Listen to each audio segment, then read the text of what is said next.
original vision for Darksiders was pretty grand.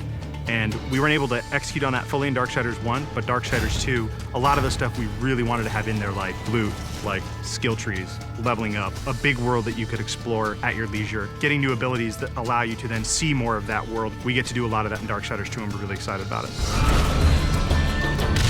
When we were coming up with the loot for the game, we had a lot of fun. We knew the weapon types and the armor and stuff that Death would wear, but obviously we want to have a lot of variety and allow people to really make their guy look different from their friends. Let me tell you about loot. It's the best new feature we're adding to Darksiders 2. You get to pick whatever gear you want to use.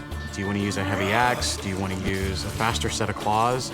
Do you prefer extra fire damage? Do you want added strength? Do you want added stamina? There's got to be thousands of pieces of loot. I mean, not is there a bunch of visual combinations, there's a bunch of statistical combinations. Of course, you're going to find just common stuff, and then you're going to start to find some that have magical properties. You're going to get some that really are loaded up with stats, and eventually, our top-tier loot is called possessed weapons, and those are going to be a lot of fun because they stay with you, and you're actually able to take items that you found, and you can feed those items into the possessed weapon to increase their power. Essentially, the possessed weapons level up with you based on how often you feed them with the loot that you don't want anymore. And I think it's that tier of loot that we're introducing that's going to be the most exciting.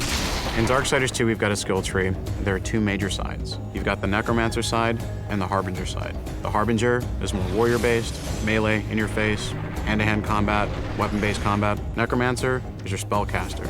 Your big nukes, fire, arcane, lightning, all that cool stuff. There's certainly not a chance to just stand in one place in Darksiders 2. The characters are more aggressive in this game. They're kind of up on top of you very quickly. So one, you have to think a lot quicker than you did on the first one. But because you've got so many different tools to handle that combat now, players can handle it in a lot of different ways. They can hold back and use a lot of the magic if they're not very good at the melee combat, but you can also get in and get through from a very up close and personal style of gameplay. So it's really down to the type of player who's playing the game.